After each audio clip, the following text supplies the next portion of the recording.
الحمدللہ وکفا والصلاة والسلام علی من لا نبی بعد اما بعد فاعوذ باللہ من الشیطان الرجیم بسم اللہ الرحمن الرحیم۔ آج ہم حدیث لیکچر نمبر 17 کا آغاز کر رہے ہیں اور آج کے لیکچر میں ہم بات پڑھیں گے نبی صلی اللہ علیہ وسلم کی 3 احادیث، ٹھیک ہے؟ چلیں سبق کا آغاز کرتے ہیں کہ خامد کے ذمے بیوی کے حقوق اور ساتھ میں بیوی سے حسن سلوک، حسن اخلاق سے پیش آنا کمال ایمان کی نشانی ہے۔ پھر بلا وجہ طلاق مانگنے والی عورت کے لیے وعید۔ چلیں پہلے پڑھتے ہیں خامد کے ذمے بیوی کے حقوق۔ ان حکیم بن معاویہ، حضرت حکیم بن معاویہ سے روایت ہے، قالا کہتے ہیں، قلت میں نے کہا یا رسول اللہ، اللہ کے نبی صلی اللہ علیہ وسلم جی، ما حق زوجت احدنا علیہ، کیا حق ہے ہماری بیوی کے ہم پر؟ قالا فرمایا، ان کہ تو تعیمہا، اسے کھلا، اذا تعیمتا، جب تو کھائے، وتکسوہا اذا کسیتا، اور اسے پہنا جب تو خود پہنے، ولا تضرب الوجہ، اس کی چہرے پہ مت مار، ولا تقبحو، اور نہ اسے برا بلا کہہ، یعنی اسے گالی گلوچ مت کر، ولا تہجر الا فی البیت، اسے اکیلا مت چھوڑ گھر کے سوا، یعنی گھر کے سوا کسی بھی جگہ پر اسے اکیلا مت چھوڑنا۔ حضرت حکیم بن معاویہ کہتے ہیں، ہم نے نبی صلی اللہ علیہ وسلم سے پوچھا کہ اللہ کے نبی جی، ہماری بیویوں کے کیا حقوق ہیں جو ہم نے ادا کرنے ہوں گے؟ فرمایا کہ اگر شوہر کھائے تو بیوی کو بھی کھلائے، اگر شوہر نئے کپڑے پہنے بیوی کو بھی لے کے دے، اور بیوی کے چہرے پہ بھی نہیں مارنا، بیوی کو گالیاں بھی نہیں دینی، اسے اپنے گھر کے سوا کسی اور جگہ پر اکیلے بھی نہیں چھوڑنا۔ سبحان اللہ، کتنے پیارے حقوق ہیں۔ اللہ کے نبی نے خامد کے حقوق جو ادا کرنے ہیں وہ بھی بتائے ہیں، اور بیوی کے ذمہ شوہر کے کیا حقوق ہیں وہ بھی بتائے ہیں، اور خامد کے ذمہ بیوی کے کیا حقوق ہیں وہ بھی بتائے ہیں۔ آج ہمارے معاشرے میں مرد یہ تو چاہتے ہیں کہ ہماری بیویاں ہمارے حقوق ادا کریں، ہماری باتیں مانیں، ہمارے حقوق ادا کریں، لیکن ہم ان کے حقوق ادا نہ کریں، کہ بیوی کو اچھے کپڑے نہ لے کے دیں، بیوی کو اچھا کھانا نہ کھلائیں، بیوی کا ارادہ ہو کہ باہر کا کھانا کھانے کا یا کہیں سیر و تفریح کے لیے جانے کا لے کے نہ جائیں۔ اللہ کے نبی صلی اللہ علیہ وسلم اپنی بیویوں کو لے کے جایا کرتے تھے سیر و تفریح کے لیے۔ جب بھی نبی صلی اللہ علیہ وسلم جنگ کے لیے جاتے، ساتھ میں اپنی بیویوں کا کوڑا ڈالتے، جس بیوی کا کوڑا نکل آتا آپ صلی اللہ علیہ وسلم اسے ساتھ لے کر جاتے تھے، اور نبی صلی اللہ علیہ وسلم بیویوں کے ساتھ کھیلا بھی کرتے تھے۔ حضرت عائشہ رضی اللہ تعالیٰ عنہ کہتی ہیں کہ جب میری شادی ہوئی نا تو تب میں چھوٹی تھی اور میں موٹی تھی، یعنی میں موٹی تازی تھی، اور نبی صلی اللہ علیہ وسلم دبلے پتلے تھے۔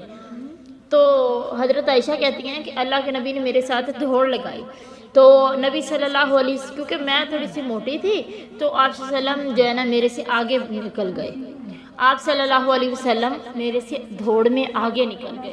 پھر کافی عرصے بعد، کچھ 5-6 سال بعد، نبی صلی اللہ علیہ وسلم نے پھر کہا چلے عائشہ پھر سے دوڑ ہو جائے، پھر سے مقابلہ ہو جائے۔ تو حضرت عائشہ کہتی تب میری عمر 16 سال تھی، تو میں نے کیا کیا، جب میں دوڑی تو میں تب پتلی تھی، تو اللہ کے نبی صلی اللہ علیہ وسلم کی عمر زیادہ تھی اور آپ صلی اللہ علیہ وسلم جو تھے وہ موٹے ہو گئے تھے، آپ کا یعنی جسم اتنے بھی زیادہ موٹے نہیں ہو گئے تھے، لیکن پہلے کی نسبت آپ صلی اللہ علیہ وسلم تھوڑے سے موٹے ہو گئے تھے۔ تو حضرت عائشہ کہتی ہیں میں آپ صلی اللہ علیہ وسلم سے آگے نکل گئی، اور نبی صلی اللہ علیہ وسلم دیکھا اور بہت مسکرائے، اتنا مسکرائے کہ حضرت نبی صلی اللہ علیہ وسلم اتنا ہنسے کہ آپ صلی اللہ علیہ وسلم کی داڑھ مبارک نظر آنے لگ پڑی، اور فرمایا تل کا بھی تل کا، عائشہ تل کا بھی تل کا، ادھر کی کمی ادھر پوری ہو گئی ہے، یعنی پہلے میں جیت گیا تھا اب تم جیت گئی ہو، یعنی مقابلہ پورا ہو گیا ہے۔ مطلب آپ صلی اللہ علیہ وسلم اپنی بیویوں کے ساتھ اتنا اچھا رہتے تھے۔ حضرت عائشہ کہتی ہیں کہ میں چھوٹی تھی جب میری شادی ہوئی، تو ان کی ایج جب رخصتی ہوئی ان کی 9 سال عمر تھی۔ تو حضرت عائشہ کہتی ہیں ایک دن مسجد کے اندر نا، مسجد نبوی میں لڑکے کھیل رہے تھے، جنگ کا مطلب جو ٹریننگ تھی نا وہ مسجد میں کرتے تھے، کہ وہ تیر اندازی کرتے، اسی طرح ساتھ میں نیزہ بازی کرتے، اس طرح کھیلتے تھے، مقابلے کرتے تھے۔ تو نبی صلی اللہ علیہ وسلم مجھے کہتے ہیں عائشہ تم دیکھنا چاہتی ہو؟ میں نے کہا جی اللہ کے نبی جی۔ تو حضرت عائشہ خود بتاتی، بخاری کی حدیث ہے کہ میں آپ صلی اللہ علیہ وسلم کے کندھے پر میں نے اپنا سر رکھا، تو میں آپ صلی اللہ علیہ وسلم کے ساتھ کھڑی رہی، آپ کے پیچھے میں کھڑی تھی، آپ کے کندھے سے میں دیکھ رہی تھی، اتنی دیر تک دیکھتی رہی جب تک میں تھک نہیں گئی، جب تک میں نے ان کا کہا کہ اب بس میں نے نہیں دیکھنا، تو میں جب تک میری خواہش تھی میں دیکھتی. مطلب حضرت عائشہ ساتھ میں یہ بھی کہتی ہیں کہ آپ کو پتہ ہونا چاہیے کہ چھوٹی بچی جو ہوتی ہے اسے کھیل کود کا کتنا شوق ہوتا ہے.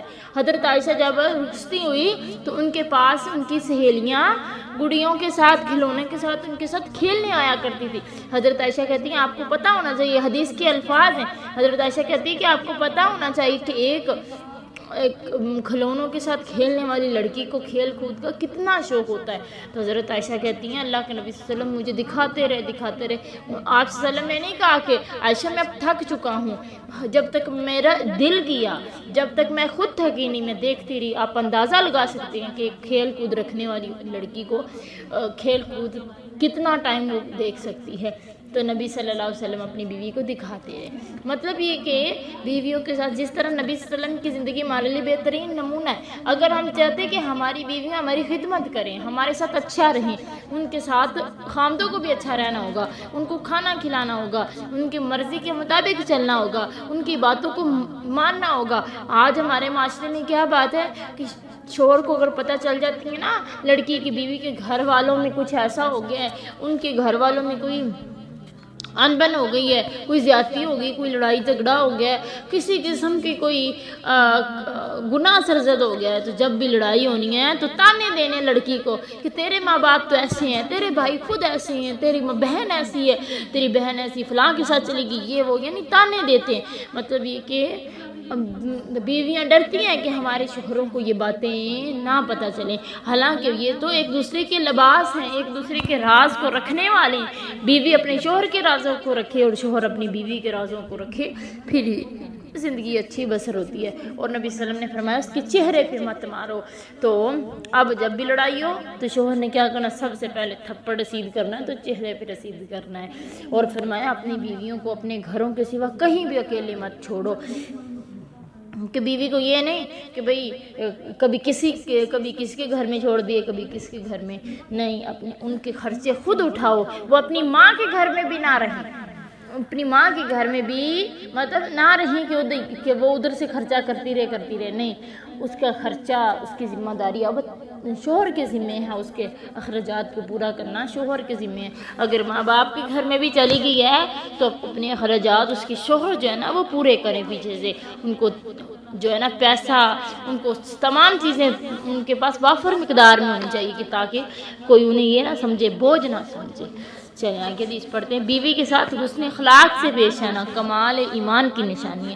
حضرت عائشہ سے روایت قالت کہتی ہیں قال فرمایا رسول صلی اللہ علیہ وسلم نے ان من اکمل المومنین، بے شک کامل ایمان والا مومن وہ ہے، ایمان کے اعتبار سے احسنہم خلقا جس کا اخلاق اچھا ہے، وہ الطفہم لاہلی جو اپنی بیویوں کے لیے، اپنے گھر والوں کے لیے نرمی اختیار کرنے والا ہے. نبی صلی اللہ علیہ وسلم نے فرمایا کامل ایمان والا مومن بندہ وہ ہے جس کا اخلاق اچھا ہے اور ساتھ میں اپنی بیوی سے باتیں کرتا ہے تو نرمی سے بات کرتا ہے، یہ نہیں کہ اس سے غصے سے پیش آتا ہے.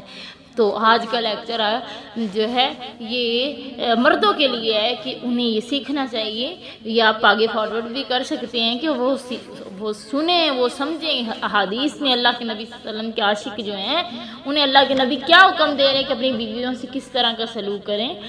اگر کامل مومن بننے کا ارادہ ہے تو کیا کرنا ہوگا، بیویوں سے نرمی سے پیش آنا ہوگا، ان کی باتوں کو ماننا ہوگا، اور کچھ ان کی مانو کچھ اپنی منواؤ، اسی طرح ہی زندگی بسر ہوتی ہے.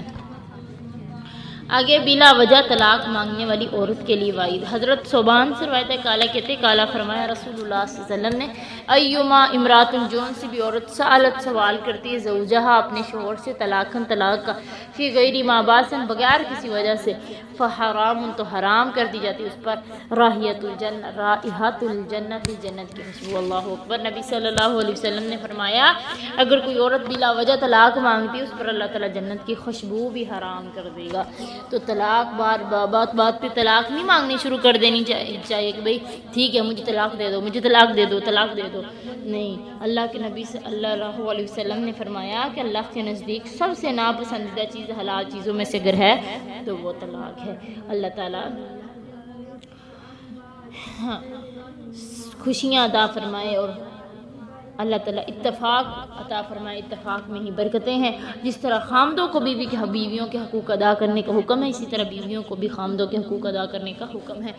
کہ جس طرح ہم نے پڑھا کہ خامد کے حقوق کیا ہیں کہ بیوی کی طرف جب دیکھے تو اسے خوش کر دے، اتنی بیوی اچھی لگ رہی ہو. اور حالانکہ خواتین شادی سے پہلے جب کماریاں ہوتی ہیں تو کیا کرتی ہیں، بڑے میک اپ کرتی ہیں، ٹوٹا جوتا نہیں پہننا ہوتا اور کپڑے جو ہیں وہ سب سے اچھے کپڑے پہننے ہوتے ہیں اور پریس کیے بغیر کپڑے نہیں پہننے. لیکن حالانکہ شادی سے پہلے کا تو یہ حکم بھی نہیں ہے کہ اتنا تیار شیار رہیں، لیکن منع بھی نہیں ہے اس بات میں کہ بھئی تیار نہ ہو. گھر میں چار دیواری میں تیار ہو سکتی ہیں کماری لڑکیاں بھی، ٹھیک ہے. تو لیکن شادی کے بعد تو اللہ کے نبی نے حکم دیا ہے نا کہ بیوی اپنے شوہر کے لیے تیار شیار ہو، شنگار کرے، شنگار کرنے کا حکم ہے. تو شادی کے بعد جو کپڑے پہنے ہیں 4-4 5-5 دن وہ کپڑے ہی نہیں اتارنے، پھر کنگھی نہیں بالوں کی کرنی، بس کاموں میں مگن. تو کوئی بھن سنور کے نہیں رہنا، پھر کہنا کہ ہمارے شوہر ہماری طرف دیکھتے ہی نہیں ہیں. جب شادی بیاہ کے موقع پر تو تیار ہونا ہے، تو وہ پھر خامد کب کہے گا کہ یہ میرے لیے ہوئی ہے؟ خامد تو یہی کہے گا نا، یہ عورتوں کے پاس گئی تھی، عورتوں کو دکھانے کے لیے ہوئی ہے. تو خامد کے لیے تیار ہونے کا حکم ہے. اس طرح تیار ہونے سے اللہ بھی راضی ہوگا. اور نبی صلی اللہ علیہ وسلم نے فرمایا جب وہ دیکھے تو اسے خوش کر دے. یہ نہیں کہ اونچی اونچی بول رہی ہو شوہر کے سامنے، بلکہ کیا کرے، خوش کر دے جب شوہر گھر آئے. اور جب کسی بھی معاملے میں حکم دے، چاہے وہ ساس کی خدمت کرنے کا حکم دے، اپنی ماں کا خدمت کا، باپ کی خدمت کا حکم دے، اس کی فوراً اطاعت کرنی. یہ نہیں کہ وہ میرے لیے تو فرض ہی نہیں ہے، یعنی اپنی ساس کی خدمت کرنا، اپنے سسر کی خدمت کرنا، اپنی ننداؤں کی خدمت کرنا آپ پر فرض نہیں ہے. آپ کے خامد کی اطاعت تو فرض ہے نا، آپ کے خامد نے کہا ہے تو کوئی برا کام تو نہیں آپ کو کہا کہ جو اللہ کی نافرمانی والا کام ہو، اچھا ہی کام کا ہے نا. تو آپ اگر نہیں کرو گی تو کون کرے گا؟ آپ کی بیوی کی وجہ سے اگر کتنی بد نصیب وہ عورت ہے جس کی وجہ سے شوہر اپنی جنت جیسی ماں کو کیا کرے، اس کی نافرمانیاں کرے، اس کی خدمت نہ کر پائے کہ بھئی میری بیوی جو ہے وہ اس طرح کی ہے، وہ برا مانتی ہے. آپ اگر سمجھنا چاہتی ہیں نا، آپ اندازہ لگانا چاہتی ہیں کہ آپ خوش قسمت کیسے بن سکتے ہیں، آپ اللہ کی نظر میں اچھے کیسے، آپ کو چاہتی ہیں نا کہ ہمیں پتہ چلے کہ ہم اللہ کی نظر میں اچھے ہیں، تو وہ کیسے پتہ کرنا ہوگا آپ کو کہ آپ اپنی ساس سسر کی خدمت کرتی ہیں کہ نہیں. کس طرح کہ دیکھنا ہے کہ شوہر اگر ہمیں حکم دیتا ہے اطاعت کی تو شوہر کی اطاعت ہم پہ لازم ہے. خوش نصیب ہیں کہ اگر خوش نصیبی اپنی دیکھنا چاہتے ہیں تو دیکھیں کہ آپ اپنی طرف سے کمی نہیں ہونی چاہیے. اگر ان کی طرف سے کمی ہو جائے تو ہو جائے، وہ ان کا عمل ہے. یہ نہ امید رکھیں کہ بھئی میں نے اچھا کیا تو مجھے اچھا ہی ملے. اگر آپ یہ امید رکھتے ہیں تو سمجھو کہ آپ اس کا بدلہ دنیا میں ہی چاہتے ہیں. اگر ہم کسی سے نیکی کر کے، چاہے وہ ساس ہو، سسر ہو، نندیں ہوں، کوئی بھی انسان ہو، چاہے وہ اپنی بہن بھائی ہوں، کہ کہیں کہ بھئی میں نے تو اس کے ساتھ اتنا اچھا کیا، اس نے مجھے یہ صلہ دیا. اگر آپ اس طرح کہتے تو سمجھو کہ آپ کو اجر آپ کا ضائع ہو گیا، کہ آپ نے دنیا کے اندر چاہا کہ آپ کو اس کا اجر مل جائے، آپ کو اس کا صلہ مل جائے. اس طرح نہیں، آپ نے جو بھی عمل کرنا ہے اللہ کی رضا کے لیے کرنا ہے. اور اگر آپ کو اس کے عوض گالیاں ملتی ہیں تو سمجھو کہ آپ کا عمل اللہ کی نظر میں قبول ہو گیا ہے. آپ کو اللہ تعالیٰ اس کا اجر، اللہ چاہے تو اللہ نعم البدل عطا کر سکتا ہے، دنیا میں بھی اس کا اجر دے سکتا ہے اور آخرت میں بھی. تو اگر آپ کو نہیں ملتا اس کا اجر دنیا میں تو کوئی بات نہیں، اللہ تعالیٰ آخرت میں تو صلہ دینے والی ذات ہے نا.